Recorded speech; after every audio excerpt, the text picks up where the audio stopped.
به نام خدای مهربان. سلام. داشتم داستان پناه بردن یکی از اجنه رو به پیامبرمون و درگیری که بین اجنه و مولا علی پیش اومد عرض می کردم خدمتتون و تا به اینجا رسیده بودیم که اون جن تعهد داد به پیامبر که خودش فرستاده پیامبر رو سالم برگردونه و حالا میگفت اگر که برام اتفاقی پیش بیاد، ولی تعهد داد که سالم برش گردونه و اون فرستاده هم کارش انجام داد، با خیال راحت در واقع برگرده. خب تا اینجا همه چیز کاملا اوکی بود و حالا پیامبر رو میکنه به اصحابش، به ابوبکر میگه، به عثمان میگه و اینا قبول نمیکنن.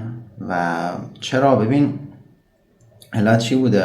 حالا اون چیزی که توی روایات اومده، اینا میگفتن که خب ما چجوری داخل زمین بریم و ما نه طاقت داخل شدن به زمین رو داریم و نه زبون اونها رو بلدیم. حالا اون چیزی که توی روایات گفتن اینه. خب بعد پیامبر به عمر میگه، بعد پیامبر به عثمان میگه، اونا هم همین جواب رو میدن و بعد پیامبر رو میکنه به مولامون امیرالمومنین و میگه که علی تو برو دیگه، به یه حالت دستوری میگه، یه حالت مأموریتی میگه تو برو و بین اونها عدالت رو برقرار بکن، قضاوت کن و خلاصه اوضاع رو جمع و جور بکن. خب میگم خیلی از مواقع میشد که پیامبر، حالا اینجا من کاری به بقیه اصحابش ندارم، خیلی از مواقعی که دیگه اصحاب واقعا نمیرفتن این کاری رو انجام بدن، در توانشون نبود، پیامبر رو میکرد به مولامون امیرالمومنین و از ایشون میخواست به خاطر اون قدرت‌های فوق‌العاده‌ای که حالا عرض کردم خدمتتون تو ویدیو قبل، دلیل درگیری‌های اجنه با مولا علی علیه السلام، که چرا ایشون واقعا خاص بود تو این زمینه و واقعا توانایی فوق‌العاده‌ای داشت تو این زمینه. بله، پیامبر خلاصه این مأموریت رو به مولامون امیرالمومنین میسپاره و ایشون به همراه اون جن راه میافتن میرن. بعد که مولامون امیرالمومنین راه میافتن، سلمان هم همراه اونها راه میافته و میرسن به یه نقطه‌ای که از لحاظ، ببین توی روایت اومده که میرسن به یه وادی معهود، خب اینجوری میگه، ولی اون نقطه چی بوده؟ اون نقطه‌ای بوده که اصطلاحاً یک دروازه بوده. خب و میتونستن مولامون امیرالمومنین میتونستن از اون نقطه وارد دنیای اونا بشه. خب یعنی لایه‌های فرکانسی، عبور بین لایه‌های فرکانسی از اون نقطه یک ورودی داشت. خب منظورم حالا نمیدونم چجوری برسونم، ورودی داشت، از اون نقطه میتونست وارد بشه. خب به اونجا که میرسه رو میکنه به سلمان و میگه که تو دیگه برگرد، خدا خیرت بده که اومدی، ولی تو دیگه برگرد، از اینجا بعد دیگه کار تو نیست. خب ببینید تفاوت بین اصحاب پیامبر رو تو درجات فرکانسیشون. خب میگه سلمان یه دعایی هم براش میکنه، میگه برگرد، خداوند تو رو خیر بده که تو همینجا اومدی، دیگه از اینجا بعد من باید خودم تنهایی برم.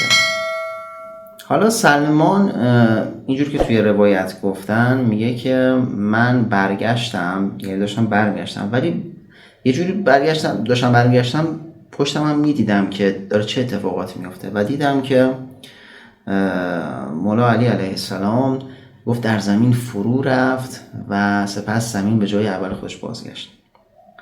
خب به نظرتون این چه اتفاقی بوده؟ ببین سلمان اینطور دیده، نه اینکه ایشون توی زمین فرو رفته باشه. خب اونم چرا دیده؟ اونم چون سلمان خودش چشم سومش باز بود همچین اتفاقی رو دید. خب اگه اصلا کلا نمیدید، فقط یه لحظه دید که حضرت غیب شد و اونم زمینی شکافته نشده. در واقع ایشون از طریق اون دروازه و اون ورودی که بوده وارد، شروع کرده سفر بین ابعاد رو، سفر بین لایه ها رو. متوجه؟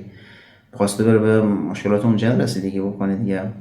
بعد سلمان میگه من یه غم خیلی عجیبی به دلم افتاد، به خاطر اینکه میگم سلمان عشق عجیبی به مولامون امیرالمومنین داشت و بیشتر نگران سلامت ایشون شد. گفت چرا مثلا همچین اتفاقی افتاده، ان شاءالله که به سلامت برگرده. خلاصه دلشوره پیدا کرد و گذشت تا فردا صبح نماز صبح هم شد. بازم دیدم که مولا بر نگشته تا به ظهر رسید.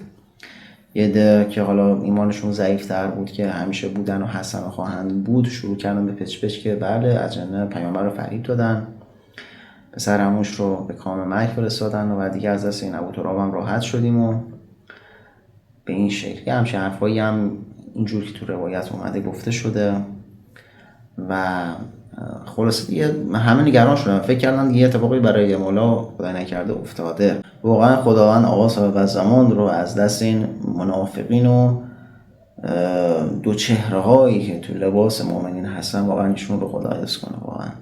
بعد غروب رسید، حتی نزدیک غروب شد و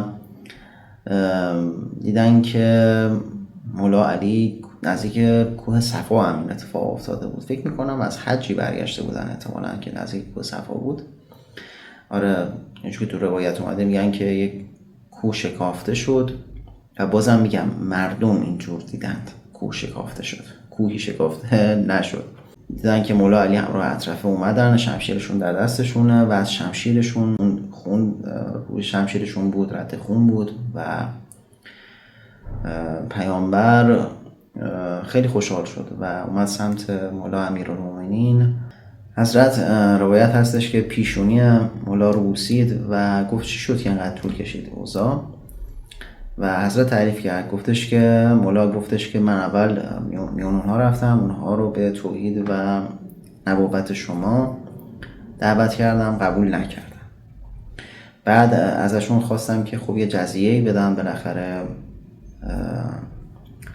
ظلم هایی کردن بازم قبول نکردن. یه مشخصه که ببین طایفه مقابل حالا تاریکی هاشون مشخصه خیلی خبیث هم بودن. ببین وقتی با قوم خودشون این کارو کردن، ببین بالاخره اطراف از قوم اونا بوده، وقتی با قوم خودشون این کارو کردن ببین دیگه خباثت داشتن مشخصه. میگم قبول نکردم. پیشنهاد سومم این بود که بابا با اطرافه و با این من خدا لااقل صلح کنید، اینا رو که قبول نکنید صلح کنید لااقل دیگه باید آبشون چراگاهاشون ایناشونو بذار اینا هم استفاده بکنن، یه روز برای شما باشه یه روز برای اونا باشه، مثلا تقسیم خاص بکنن عادلانه. گفت بازم قبول نکرد. حضرت گفتش که من شمشیر کشیدم و بیش از 80,000 جنگجو از اونها رو کشتم. خب 80,000 جنگجو، تو ببین خودش این قضیه توی ماورا چقدر مثل بم میترکه. اینه که الان نام مولا علی میاد یه سریاشون میترسن، به خاطر اون گفتم اون داستان هست، امثال این داستانه. متوجهی؟